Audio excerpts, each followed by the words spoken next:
Welcome to football alchemist. അപ്പോൾ discuss ചെയ്യാനുള്ളത് Manchester യുണൈറ്റഡിനെ കുറിച്ചാണ്. യുണൈറ്റഡിലെ അല്ലറ ചില്ലറ പ്രശ്നങ്ങളെക്കുറിച്ചൊക്കെ, അല്ലറ ചില്ലറല്ല വലിയ പ്രശ്നങ്ങളാണ്, അതിനെക്കുറിച്ചൊക്കെ നമുക്ക് ജസ്റ്റ് ഒന്ന് ഡിസ്കസ് ചെയ്യാം. പിന്നെ നമുക്ക് ഇതിൻ്റെ ഇടയിൽ ഒരു ജേഴ്സി സ്റ്റോറിനെ പരിചയപ്പെടുത്താം. MS റെട്രോ സ്റ്റോർ എന്ന് പറയുന്നൊരു ജേഴ്സി സ്റ്റോറാണ്. അവരുടെ അടുത്ത് ഒരുപാട് നല്ല ടോപ്പ് ക്വാളിറ്റി വിൻറ്റേജ് ജേഴ്സീസൊക്കെ ഉണ്ട്. അപ്പം അത്യാവശ്യം വില കുറവാണ്. ഓൾ ഇന്ത്യ ഡെലിവറിയും കാര്യങ്ങളൊക്കെ ഉണ്ട്. അപ്പോൾ നിങ്ങൾ താല്പര്യം ഉണ്ടെങ്കിൽ എന്ത് ചെയ്യാം, വാട്സപ്പ് ഗ്രൂപ്പിൽ ജോയിൻ ചെയ്യുക. അപ്പം ആ ഗ്രൂപ്പ് വഴി നിങ്ങൾക്ക് ഈസി ആയിട്ട് ഓർഡർ പ്ലേസ് ചെയ്യാനും കാര്യങ്ങളൊക്കെ പറ്റും. പിന്നെ ഒരുപാട് നല്ല വിൻറ്റേജ് ക്വാളിറ്റി ഐറ്റംസൊക്കെ ഉണ്ട്. പിന്നെ വേറെയും നമ്മുടെ നോർമൽ ജേഴ്സീസും കുറേ അവൈലബിൾ ആണ്. അപ്പോൾ നിങ്ങൾ എന്തായാലും ഒന്ന് ചെക്കൗട്ട് ചെയ്ത് നോക്കുക താല്പര്യം ഉണ്ടെങ്കിൽ. ഓക്കെ, ബാക്ക് ടു യുണൈറ്റഡിലേക്ക് വരുന്ന സമയത്ത് ഗ്ലേസേഴ്സ് ഉണ്ടാക്കിയ പുകിലും കാര്യങ്ങളൊക്കെ നമുക്കറിയാം. ലോണിൻ്റെ മേലെ ലോണ്, അങ്ങനെ യുണൈറ്റഡിനെ ഭയങ്കരമായിട്ട് എന്താ പറയുക, ഒരു ഫിനാൻഷ്യൽ കടബാധ്യതയിലേക്ക് തള്ളിയിട്ടൊരു ടീമാണ് നമ്മുടെ ഗ്ലേസേഴ്സ് എന്ന് പറയുന്നത്. അങ്ങനെ ഗ്ലേസേഴ്സ് എങ്ങനെയെങ്കിലും പോയി കിട്ടാൻ പ്രാർത്ഥിച്ച ഫാൻസിൻ്റെ ഇടയിലേക്ക് ഇപ്പോഴത്തെ ഒരു വൈബ് കിട്ടുമ്പോൾ നമുക്ക് തോന്നുന്നത് ബ്രിട്ടീഷ് പാസ്പോർട്ടുമായിട്ടൊരു ഗ്ലേസേഴ്സ് വന്നു എന്നാണ്. അപ്പം അവർ കുറേ കാര്യങ്ങൾ അവിടെ നടത്തുന്നുണ്ട്. ഒന്ന് ഡാൻ ആഷ്വർത്തിനെ കൊടുന്നു. ഡാൻ ആഷ്വർത്തിനെ എനിക്കൊന്ന് കൊണ്ടുവരാൻ 7 മാസം നെഗോഷിയേറ്റ് ചെയ്തു, എന്നിട്ട് 3 മാസം കൊണ്ട് ആളെ പറഞ്ഞു വിട്ടു. അതൊരു ലാക്ക് ഓഫ് പ്ലാനിങ് ആണ്. അപ്പം അതെന്താണ്, വലിയ കോമ്പൻസേഷൻ 4 മില്യണൊക്കെ കോമ്പൻസേഷൻ കൊടുത്തിട്ടല്ലേ കൂട്ടുന്നത്. അപ്പം എന്തായി, അത് വെള്ളത്തിലിട്ട പോലെ ആയി ആ പൈസ.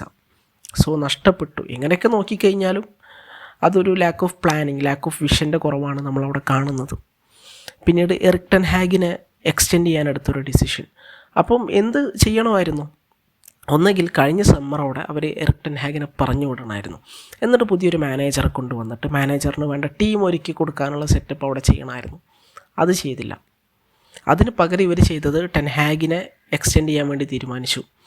അപ്പം അത് നമ്മൾ വിചാരിച്ചത് എന്താ, അങ്ങനെ എക്സ്റ്റെൻഡ് ചെയ്യാൻ വേണ്ടി തീരുമാനിച്ചെങ്കിൽ ഒരു ഫുൾ സീസൺ കൂടി ടെൻ ഹാഗ് എടുക്കട്ടെ, എന്നിട്ട് ടെൻ ഹാഗ് എന്ത് ചെയ്യും നോക്കും എന്നൊക്കെ നോക്കാമെന്നാണ് നമ്മൾ വിചാരിച്ചത്. പക്ഷേ പിന്നീട് സീസൺ കുറച്ച് പോകുമ്പോൾ ടെൻ ഹാഗിനെ സാക്കിയാണ്. എന്നിട്ട് അവിടേക്ക് റൂബൻ അമോറിമിനെ കൊണ്ടുവരികയാണ്. പക്ഷേ അമോറിം എന്ത് ചെയ്യും, അമോറിം ഒരു സിസ്റ്റം മാനേജറാണ്. അപ്പോൾ അവിടെ ടെൻ ഹാഗ് സിസ്റ്റം ഒന്നും ഇല്ലാതെ ഉള്ള പ്ലേയേഴ്സിനെ വെച്ച് എന്തൊക്കെയോ കാട്ടിക്കൂട്ടി എന്ന് പറയാം, ആളുടെ ഫിലോസഫിക്ക് കംപ്ലീറ്റ് വിട്ടിട്ട്. പക്ഷേ ടെൻ ഹാഗിൻ്റെ അടുത്തേക്ക് വരുന്ന സമയത്ത് അമോറിമിൻ്റെ അടുത്തേക്ക് വരുന്ന സമയത്ത് ആൾ സിസ്റ്റം വിട്ട് കളിക്കില്ല. അങ്ങനെ ഒരു സിസ്റ്റം ബേസ്ഡ് ആയിട്ടുള്ളൊരു മാനേജറെ അവർ കൊണ്ടുവന്നു, അതും ആ സിസ്റ്റത്തിന് പറ്റിയ പ്ലെയേഴ്സൊന്നും ഇല്ലാത്തൊരു സ്ക്വാഡിലേക്ക്.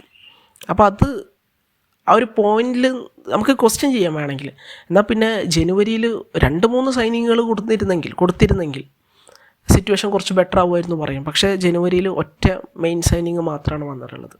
PSR ഇഷ്യൂ ഒക്കെ ഉണ്ടെന്ന് പറയുന്നുണ്ട്.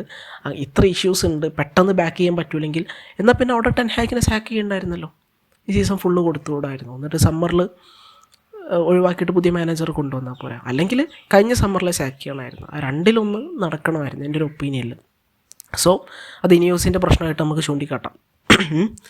പിന്നെ നമ്മൾ നോക്കുന്ന സമയത്ത് എന്താണ്, ഭയങ്കര കോസ്റ്റ് കട്ടിങ് മെഷേഴ്സാണ് അവരുടെ ടീമിൽ നടത്തിക്കൊണ്ടിരിക്കുന്നത്. 300 ജോബ്സൊക്കെ കട്ട് ചെയ്തു പറയുന്നുണ്ട്. 300 ജോബ്സ് കട്ട് ചെയ്തു എന്ന് പറയുന്ന സമയത്ത് മറ്റുള്ള ക്ലബ്ബുകളെക്കാളും ഇരട്ടി ജീവനക്കാർ യുണൈറ്റഡിലുണ്ട് എന്നാണ് നമുക്ക് പലയിടത്തുനിന്നും അറിയാൻ കഴിയുന്നത്. അങ്ങനെയാണെങ്കിൽ കുറേ ജോബ്സ് കട്ട് ചെയ്യുന്നതിലൊന്നും കുഴപ്പമില്ല. പക്ഷേ വേറെയും കുറേ സംഭവങ്ങളുണ്ടല്ലോ, ഇവർ മറ്റേ ക്യാൻറ്റീനിലകത്ത് കട്ട് ചെയ്തു, അങ്ങനെ കോസ്റ്റ് കട്ടിങ് അതിൻ്റെ പീക്കിലേക്ക് എത്തിക്കൊണ്ടിരിക്കുകയാണ്. ശരിക്കും പറഞ്ഞു കഴിഞ്ഞാൽ ഈ ജിം റാഡ്ക്ലിഫ് ആൻഡ് ടീം എന്ന് പറയുന്നത് അവർ ഇൻഡസ്ട്രിയലിസ്റ്റാണ്. അതായത് അവർ വലിയ വലിയ ഇൻഡസ്ട്രീസ് നടത്തുന്ന ആളുകളാണ്, കെമിക്കൽ ഇൻഡസ്ട്രി ഇതൊക്കെ നടത്തുന്ന ആളുകളാണ്. അപ്പോൾ ഇങ്ങനെ നടത്തുന്ന ആളുകളെ സംബന്ധിച്ചിടത്തോളം എപ്പോഴും കോസ്റ്റ് കട്ടിങ് ഭയങ്കര ഇമ്പോർട്ടൻ്റ് ആണ്. അതായത് നമ്മളടുത്ത് നിന്നുള്ള എക്സ്പെൻസ് ഭയങ്കരമായിട്ട് കുറയ്ക്കുക. ഇപ്പോൾ എന്നിട്ട് നമ്മളുടെ നിന്നുള്ള ഔട്ട് ഗോയിങ്സ് ഉണ്ടല്ലോ, നമ്മുടെ പ്രൊഡക്ട്സ് നല്ല പൈസക്ക് വിൽക്കുക, അപ്പോൾ പ്രൊഡക്ടിവിറ്റി കൂടും. അതാണ് സംഭവം. പക്ഷേ ഈ മാഞ്ചസ്റ്റർ യുണൈറ്റഡിനെ എങ്ങനെ പ്രൊഡക്ടിവിറ്റി വർദ്ധിപ്പിക്കാൻ വേണ്ടി പറ്റുക, ഇവിടുന്ന് കുറച്ചുകൊണ്ട് മാത്രം കാര്യമില്ല, ഇവിടുന്ന് പുറത്തോട്ട് പോകാൻ എന്തെങ്കിലും വേണ്ടേ. യുണൈറ്റഡിനെ വിറ്റ് കഴിഞ്ഞാൽ നല്ല പൈസ കിട്ടാൻ പോകുന്ന പ്ലെയർ ഏതാ? ഗർണാച്ചോക്ക് ചിലപ്പോൾ കിട്ടുമായിരിക്കും കുറച്ച് പൈസ. പിന്നെ കിട്ടാൻ പാകമുള്ളത് കോബി മൈനുമാണ്. പക്ഷേ കോബി മൈനുവിനെ ഒരിക്കലും വിൽക്കാൻ കഴിയില്ല, ഫാൻസ് ഇളകും. കോബി മൈനു അങ്ങനെ വിറ്റ് കളയേണ്ട ഒരു പ്ലെയർ അല്ല.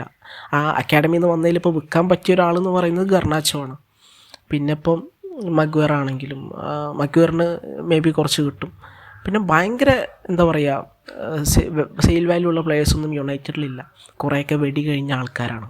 ഓക്കെ, അതാണ് പ്രശ്നം.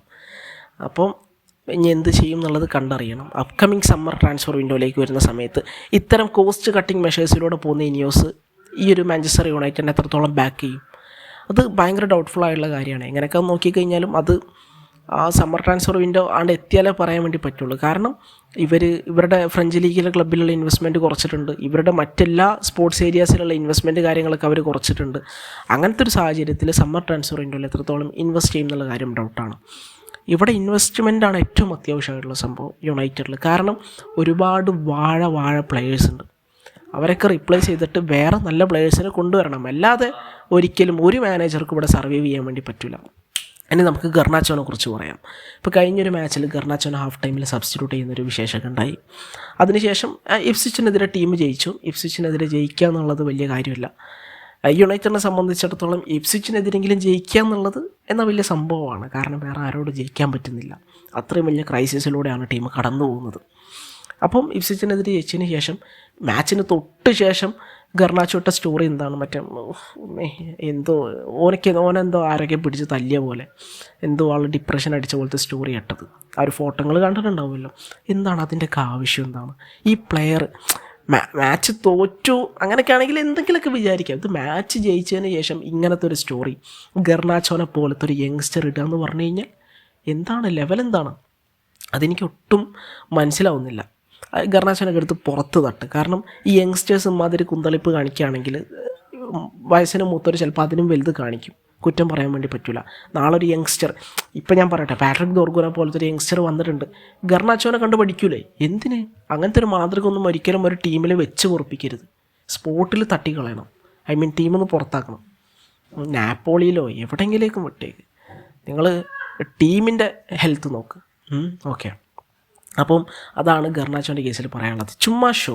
ടീമിൽ ഏറ്റവും കൂടുതൽ ബിഗ് ചാൻസ് മിസ് ചെയ്ത പ്ലെയർ അലക്സാണ്ടർ ഗർണാച്ചോ. ഒരുമാതിരി ഫുട്ബോൾ ഐക്യം ഇല്ലാത്ത കളിയാണ് ആൾ ഫൈനൽ തേർഡിലേക്ക് ബോളായിട്ട് വരുമ്പോൾ കാണിക്കുക. എന്നിട്ട് ഈ ഷോക്ക് മാത്രം കുറവില്ല.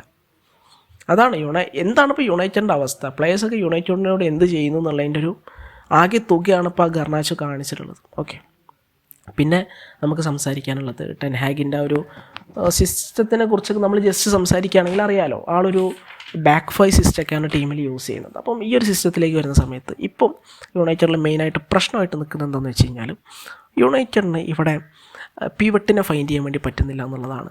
അപ്പോൾ നമുക്കറിയാമല്ലോ, ഇപ്പം ഈ അമോറിമിനോട് സെയിം ആയിട്ടുള്ള സിസ്റ്റം യൂസ് ചെയ്യുന്ന രണ്ട് മാനേജേഴ്സാണ് ക്സാബി അലോൺസോ. ബാക്ക് ഫൈവ് യൂസ് ചെയ്യുന്ന രണ്ട് മാനേജേഴ്സാണ്. ഒരു 5-3-2 അല്ലെങ്കിൽ ഒരു 5-2-3 യൂസ് ചെയ്യുന്ന മാനേജേഴ്സാണ് നമ്മുടെ ഇൻസാഗിയും അതുപോലെ ക്സാബി അലോൺസോ. അവരതിൽ മാസീവ് സക്സസ് കൈവരിച്ചിട്ടുള്ള രണ്ട് മനുഷ്യന്മാരാണ്. അപ്പം അവരുടെയൊക്കെ പിവട്സിനെ നോക്കുക. എന്താണ് ഈ പിവട്സിനെ സംബന്ധിച്ചിടത്തോളം CBCൻ്റെ അടുത്ത് അല്ലെങ്കിൽ ഗോൾ കീപ്പർ അടുത്ത് ഒരു ബോൾ കിട്ടിക്കഴിഞ്ഞാൽ പ്രസ് റെസിസ്റ്റൻ്റ് ആയിട്ട് 1-2 ബീറ്റ് ചെയ്ത് മുന്നോട്ട് പോകാൻ വേണ്ടി പറ്റണം. യുണൈറ്റഡിലെ പ്ലെയേഴ്സ് ആരും അങ്ങനെ പ്രസ് റെസിസ്റ്റൻ്റ് അല്ല. കുറച്ചെങ്കിലും പ്രസ് റെസിസ്റ്റൻ്റ് ആ ഒരു പിവട്ടിലൊക്കെ എന്തെങ്കിലും ചെയ്യാൻ പറ്റുന്ന കോബി മൈനും ഇഞ്ചോർഡാണ്. ടീമിൽ ഏറ്റവും ത്രെറ്റ് തരുന്ന അമാദും ഇഞ്ചോർഡായി കഴിഞ്ഞു. ഓക്കെ, അത് വിടാം നമുക്ക്. അപ്പോൾ നല്ല പിവട്ടില്ല എന്നുള്ളതാണ് ടീമിനെ സംബന്ധിച്ചിടത്തോളം ഏറ്റവും വലിയ പ്രശ്നം. അവിടെ ഉഗാർട്ട് ഉണ്ട് എന്ന് പറയും, പക്ഷേ ഉഗാർട്ട് അത്ര പ്രസ് റെസിസ്റ്റൻ്റ് അല്ല. ഉഗാർട്ട് ഒരു ബോൾ ഹണ്ടറാണ്. അതാണ്. അപ്പം പ്രസ് റെസിസ്റ്റൻ്റ് ആയിട്ടുള്ള ഒരു പിവട്ടില്ല. അപ്പം ഈ പിവട്ടിനെ ഈസി ആയിട്ട് മാർക്ക് ചെയ്ത് കഴിഞ്ഞാൽ ബോൾ കിട്ടുന്ന ഓപ്പോസിഷൻ അറിയാം. അപ്പോൾ ഓപ്പോസിഷൻ അതിനനുസരിച്ച് മാർക്ക് ചെയ്യും. അപ്പം പിവട്ട് ഇവിടെ ഇത്തിരി വീക്കാവുന്നത് കൊണ്ട് തന്നെ, പിവട്ടിനെ കൃത്യമായിട്ട് ഫൈൻഡ് ചെയ്യാൻ പറ്റാത്തത് കൊണ്ട് തന്നെ വൈഡ് ഏരിയാസിലേക്ക് പോകും. സോ വൈഡ് ഏരിയാസിലേക്ക് വരുന്ന സമയത്ത് യുണൈറ്റഡിനെ ട്രാപ്പ് ചെയ്യാൻ എല്ലാവർക്കും കുറച്ചുകൂടി ഈസിയാണ്. സോ അത് ഒരു സീരിയസ് ആയിട്ടുള്ള പ്രശ്നമായിട്ട് എനിക്ക് തോന്നിയിട്ടുള്ളത്. ഓക്കെ, പിന്നെ അറിയാലോ, ഈ യുണൈറ്റഡിനെ സംബന്ധിച്ചിടത്തോളം ഈ ഫുൾ ബാക്ക് കളിക്കുന്നത് ആരാണ്? അതൊക്കെ വിങ് ബാക്സാണ് കളിക്കുന്നത്. അത് വലിയൊരു പ്രശ്നമാണ്. അത് ഭയങ്കരമായിട്ടുള്ളൊരു പ്രശ്നമാണ്. ഒരിക്കലും ഒരു ഫുൾ ബാക്കിനെ വിങ് ബാക്കിന് ഒരിക്കലും ഒരു വിങ് ബാക്കിനെ ഫുൾ ബാക്കിന് റിപ്ലേസ് ചെയ്യാൻ പറ്റിക്കൊള്ളുന്നില്ല. അതായത് ഇപ്പോൾ ഇൻ്ററിൽ ഡംഫ്രീസ് ചെയ്യുന്നത്, അതുപോലെ ബയർ ലെവർകൂസനിൽ നമ്മുടെ ഫ്രിംഗ്പോങ് ചെയ്യുന്നത്, അതേപോലെ തന്നെ ഇൻ്ററിൽ നമ്മുടെ ഡിമാർക്കൊക്കെ ചെയ്യുന്നത്, അതേപോലത്തെ അങ്ങനത്തെ ഒരു പ്രൊഫൈലാണ് യുണൈറ്റഡിനെ സംബന്ധിച്ചിടത്തോളം വേണ്ടത്.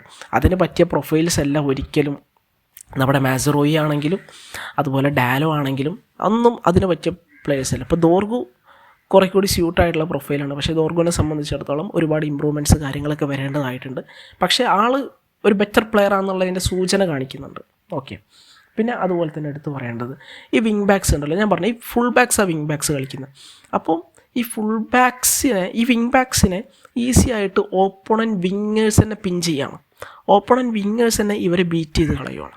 ഓക്കെ, അപ്പം ഇങ്ങനെ ബീറ്റ് ചെയ്ത് കളയുന്നതുകൊണ്ട് തന്നെ അത്ര സ്പേസ് വരികയാണ്. അതായത് ഈ വിങ് ബാക്സ് ബോൾ എടുത്ത് മുന്നോട്ട് വരുന്നു, ഓപ്പണൻറ്റ് വിങ്ങറാൽ അവർ ബീറ്റ് ചെയ്യപ്പെടുന്നു, എന്നിട്ട് ഓപ്പണൻറ്റ് വിങ്ങേഴ്സ് ബോൾ എടുത്ത് മുന്നോട്ട് പോവുകയാണ്. അപ്പോൾ ഈ സെൻറ്റർ ബാക്സ് ഉണ്ടല്ലോ, ഒരു 3 CB ഉണ്ടല്ലോ അവിടെ. അപ്പോൾ ഈ സെൻറ്റർ ബാക്കുകൾക്ക് ഒരുപാട് ഏരിയ കവർ ചെയ്യേണ്ടി വരികയാണ്. ഈ വിങ് ബാക്സ് ഒഴിച്ചിട്ട് ഏരിയ കൂടി ഈ സെൻറ്റർ ബാക്കുകൾക്ക് കവർ ചെയ്യേണ്ടി വരികയാണ്. പക്ഷേ യുണൈറ്റഡിൻ്റെ സെൻറ്റർ ബാക്കുകളെ സംബന്ധിച്ചിടത്തോളം അവർക്ക് ധാരണയില്ല പലപ്പോഴും എപ്പോൾ ജമ്പ് ചെയ്യണം, എപ്പോൾ കയറി പ്രസ് ചെയ്യണം, ഏത് പ്ലെയറെ കയറി പ്രസ് ചെയ്യണം, എപ്പോൾ അത് കമ്മിറ്റ് ചെയ്യണം എന്നുള്ളതിനെ കുറിച്ച് പല യുണൈറ്റഡ് പ്ലെയേഴ്സിനും ഒരു ധാരണയില്ല. അത് പ്രശ്നമാണ് നമ്മൾ സെൻറ്റർ ബാക്കിൻ്റെ സൈഡിലേക്ക് നോക്കുന്ന സമയത്ത്. ഓക്കെ, ഓൺ ബോക്സ് അവർ പലപ്പോഴും ബെറ്ററായിട്ട് ഡിഫെൻഡ് ചെയ്യുന്നതൊക്കെ ആയിട്ട് നമ്മൾ കണ്ടിട്ടുണ്ട് പലപ്പോഴും. പക്ഷേ എപ്പോൾ ജമ്പ് ചെയ്യണം ബോളിന് വേണ്ടിയിട്ട് എന്നുള്ളതിന് അവർക്ക് പല സമയത്തും ഒരു ഐഡിയ ഇല്ല. അത് വലിയ പ്രശ്നമായിട്ട് നിലനിൽക്കുകയാണ്. ചിലപ്പോൾ ഒരു നാച്ചുറൽ വിങ് ബാക്ക് വന്നു കഴിഞ്ഞാൽ ആ പ്രശ്നം കുറേയൊക്കെ സോൾവ് ആവും. ഐ മീൻ കുറേ കൂടി എഫിഷ്യൻ്റ് ആയിട്ടുള്ള വിങ് ബാക്ക് വന്നു കഴിഞ്ഞാൽ. ഓക്കെ, അപ്പം അതൊക്കെ ടീമിൽ നിൽക്കുന്ന പ്രധാന പ്രശ്നങ്ങളാണ്. പിന്നെ ഫൈനൽ തേർഡിലേക്ക് വരുന്ന സമയത്ത് അവിടെ ലോ IQ പ്ലേയേഴ്സാണ്. ഹോയ്ലൻഡ് ഞാൻ പറയട്ടെ, ഇപ്പോൾ ഞാൻ പറഞ്ഞു അവിടെ പിവട്ടിന് ചില പ്രശ്നങ്ങൾ യുണൈറ്റഡിനുണ്ട്. അപ്പോൾ പിവട്ടിനൊരു പ്രശ്നം വന്നു കഴിഞ്ഞാൽ, അല്ലെങ്കിൽ പിവട്ട് ലോക്ക്ഡ് ആണെങ്കിൽ സാധാരണ ടീമുകൾ എന്ത് ചെയ്യും? ഇപ്പോൾ മാൻ സിറ്റിനെ എടുക്കുക, ഒരു പ്രൈം മാൻ സിറ്റി റോഡ്രിനെ ലോക്ക് ചെയ്തു, അല്ലെങ്കിൽ റോഡ്രിക്ക് ഒരു പാസ് കൊടുത്തു, റോഡ്രി പെട്ടെന്ന് അത് തിരിച്ച് ബാക്ക് പാസ് ചെയ്യുകയാണ്, കാരണം മുന്നോട്ട് പ്രഷർ കാരണം പോകാൻ പറ്റുന്നില്ല. അപ്പോൾ എന്ത് ചെയ്യും? നേരെ ലോങ് ബോൾ ഹാലൻഡിലേക്ക് പോകും. പക്ഷേ ഇവിടെ അങ്ങനെ ലോങ് ബോൾ ഇടാൻ പറ്റുമോ? ലോങ് ബോൾ ഇട്ടാൽ എടുക്കാൻ പറ്റുന്നൊരു പ്ലെയർ ഉണ്ടോ? ഹോയ്ലൻഡിന് എടുക്കാൻ പറ്റും. ഹോയ്ലൻഡിൻ്റെ പൊസിഷനിങ് വേഴ്സ്റ്റ്.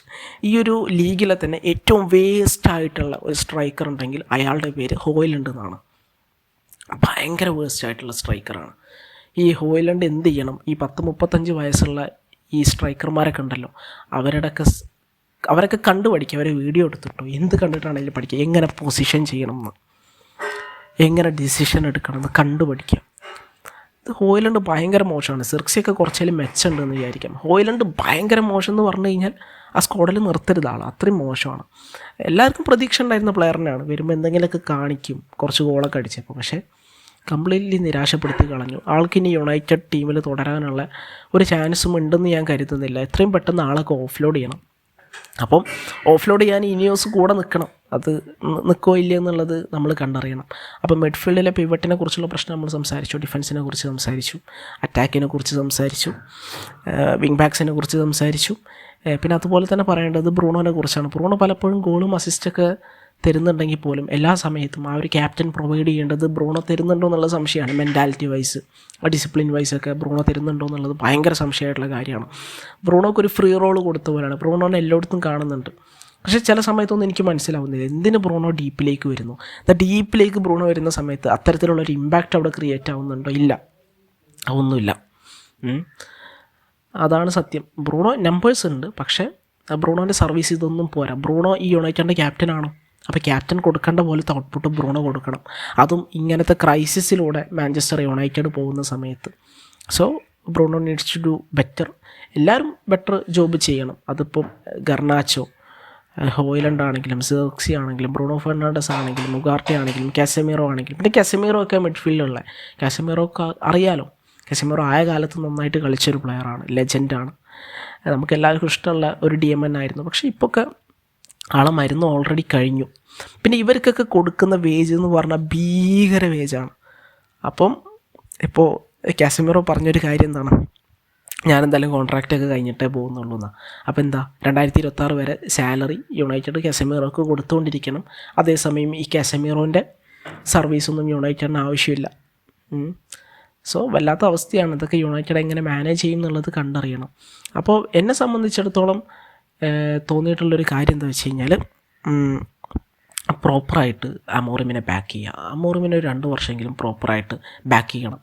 ഇനിയോസ് ബാക്ക് ചെയ്യില്ല എന്നുണ്ടെങ്കിൽ അമോറിമ രാജിവെച്ച് പോവാം.